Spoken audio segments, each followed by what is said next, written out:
The Elden Ring DLC could be way bigger than anyone expected. Recently, From Software started quietly making changes to the Elden Ring Steam page on the back end, and since we are in the current year, it was almost immediately discovered and screenshotted for the internet to see. A number of new file depots were added to Steam's database for Elden Ring.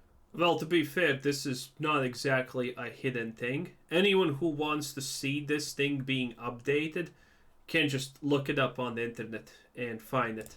Some of which explicitly have the phrase DLC attached to them. And if you dig into the depots, you'll actually find phrases for file names like dev debug, dev release, QA debug, and QA release. There's even one depot called PD10, which some are saying is an acronym for playable demo. So what does this all mean? The numbers, Mason, what do they mean? So while it's safe to say that there's a ton of possibilities for what this could be, but the one that I'm leaning more towards is that this is an indication that Shadow of the Erdtree is now in the quality assessment phase of the development process and is being play tested currently. Now, this could potentially be for the last time prior to the DLC releasing. Another possibility is that From Software recently finished a new build of the game and are updating the Steam database to reflect that, which could be an indication that the development is moving smoothly and they're setting stage for a trailer or perhaps some gameplay footage. After looking, does development actually work like that? Because I don't know these things, but seems a little bit strange that they would upload a yet to be released version of the game on Steam to test it, because they can just test it in-house. They don't need their people to use Steam to test the game, because if they need people to use Steam to test the game, that means that they built the game on Steam, which doesn't make sense. I'm probably missing something, but I have questions about this logic. Looking more into the newly discovered and updated depots, some have expressed some skepticism over how excited we should all actually get due to the fact that stuff like this has been slowly popping up in the Steam DB ever since May of last year. The earliest backend references to DLC for Elden Ring showed up over 14 months ago, so because there's some new things being added to the database doesn't necessarily mean that From Software is gearing up for a launch or a trailer drop. However, what's important about this new pretty cool still. I mean, as fixing bugs is also good, can't even complain. Batch of leaks is the timing. From Software announced Shadow of the Erdtree almost a year ago now, and we are rapidly approaching the 2-year anniversary of Elden Ring's launch, so if they had news about the DLC, this would be the perfect time to drop it. Now, this update to the Steam DB also comes mere weeks after the supposed controller collaboration leaked that suggested that there would be news about Shadow of the Erdtree released in late February, be it a trailer or release. Wow, an Xbox controller. I'm sure like 5 people are gonna enjoy this. Oh my god, it doesn't even look good. I'm sorry, if you're someone who actually buys this crap, man, you must really love the game. Like, you must be playing this day in and day out, because buying this because you think this is a quality purchase, I think the government is right when they want to take away some people's rights and, you know, just treat them like animals, because clearly you can't make decisions for yourself. This is as pathetic as it comes. About Shadow of the Erdtree released in late February, be it a trailer or release or just something. And I mean, heck, there's been some leaks that have even suggested that From Software is planning on a shadow drop for Shadow of the Erdtree at the end of the month, but I'm not sure how much I believe these reports. Shadow of the Erdtree is going to be one of the biggest game launches of the entire year, and if you don't believe me, just look at how much money and traffic Cyberpunk Phantom Liberty generated in its first week. Elden Ring was one of the best-selling games of 2022, and it's still being played by thousands of people every day, a pretty big percentage of whom are passionately checking Reddit, Twitter, YouTube every single day. Well, yeah, we already know that Dark Souls franchise is popular. That's not shocking to anyone, right? And we don't need a comparison with Cyberpunk 2077 to actually know that, yeah, Elden Ring DLC is probably gonna sell like hotcakes. Probably gonna sell really, really good.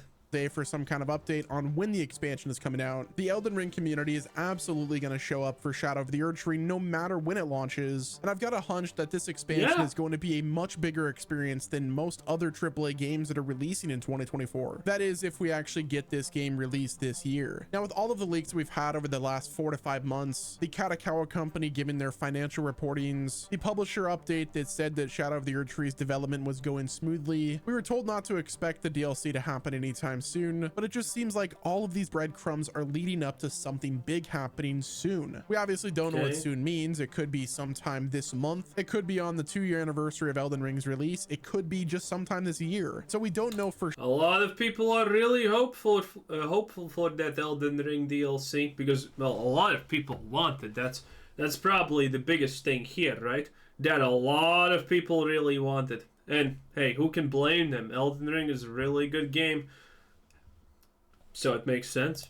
For sure about the release date or the reveal. We do know, however, the development is continuing, and all of these breadcrumbs that we've been getting are going to lead up to something eventually. Whenever there's smoke, there's usually fire, and I'm really hoping that is indeed the case for Shadow of the Erdtree. But I'll talk more about the release date and big reveal in just a few minutes. Next up, I'd like to talk about something that's been debated quite a bit, and that is just how much is Bandai Namco going to charge for Shadow of the Erdtree. With how big it's expected to be, it's going to be way bigger than most story-driven game DLCs, especially the ones that have been releasing nowadays. But how is that going to translate to the pricing? The base experience launched for $60, but the standard expected price tag on new games nowadays is that $70 price tag. So Bandai Namco, it's still not accepted by the community as a whole. It's still under question how good this is or how much people are willing to do it.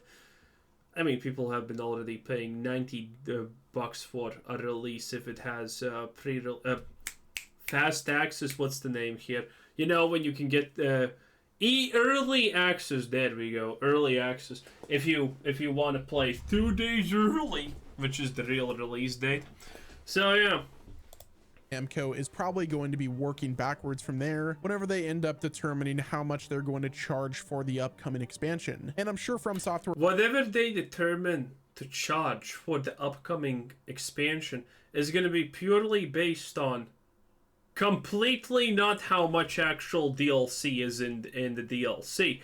It doesn't matter if it's bigger than the original game, 1/5, 1/2, or 1 billion. That's not going to really impact the price of the DLC too much. There are mini DLCs, and you know those get priced differently from the average DLCs. That if they add in 1.5 more games into the DLC, they're not going to charge you 1.5 times more than the original price of the game. That is not happening. The DLC price is the DLC price. What you saw happen to Dark Souls and all of the other games, that's going to be exactly what happens to this game. will have some input on how much they're asking people to pay for this expansion, but ultimately it ends up with the publisher Bandai Namco who pays the bills and will inevitably have the final say. Looking at other single player DLCs from the recent years, or rather DLC/expansions, the main two that come to mind are Phantom Liberty and Horizon Forbidden West's Burning Shores DLC. Those are Horizon Forbidden West is still a thing. I completely forgot about that travesty against humanity.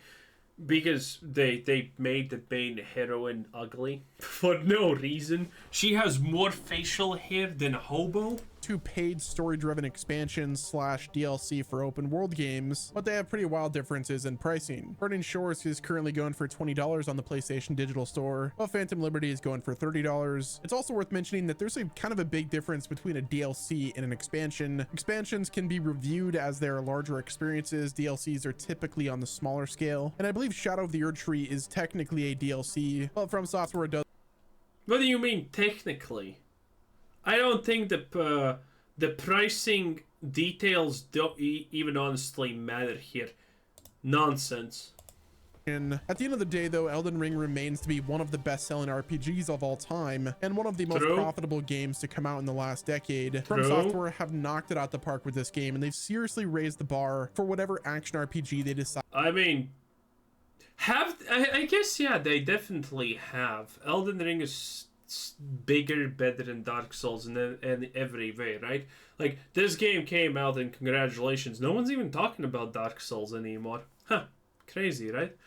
But, yeah, I mean, this did kind of raise the bar, but, you know, still. To make next. Shadow of the Erdtree is likely going to be treated with the same marketing power and hype campaign that a full standalone release would be getting, and we're no doubt going to be seeing. Yeah, that's typically how that goes. Yeah, successful games put in effort into marketing for their DLCs and expansions and whatnot. West Nemo, please, like, relax, my dude. predicting a huge jump in sales for the base Elden Ring game as well. So I'm expecting to get some sort of trailer for the DLC by the end of the month, and likely a launch around the late summer for $30 to $40. We know for certain that something, I mean, that sounds as baseless as it gets. is going to happen later this month because there are so many leaks that suggest that something is happening very soon, whether that's during the 2-year Okay, in that case, at least there's reasons why it's... anniversary of the game, or I guess rather the 1-year anniversary of the Shadow of the Erdtree DLC announcement. But as for the extent of that late February news, we'll just have to wait a few more weeks to know for certain. It might be a bit unfortunate that From Software is playing this thing so close to the chest, but we are coming close to the end of the waiting game, and that's really exciting. It could be that we wake up tomorrow and there's a DLC trailer. Literally every single day that passes is a day that we could be getting some sort of big news regarding Shadow of the Erdtree by From Software. So okay, that's pretty much it. Anyway, that was Ves Nemo. Pretty funny. Pretty funny. Not a lot of actual information, but it is what it is this time. Hey, it's happening soon. We kind of know that, that's true. But, you know, we don't know the details. As per always with these things, honestly. Well, anyway, that's it. This was Quizzer Citizen. Thanks for watching. Subscribe if you haven't already, and have a nice day. Bye-bye.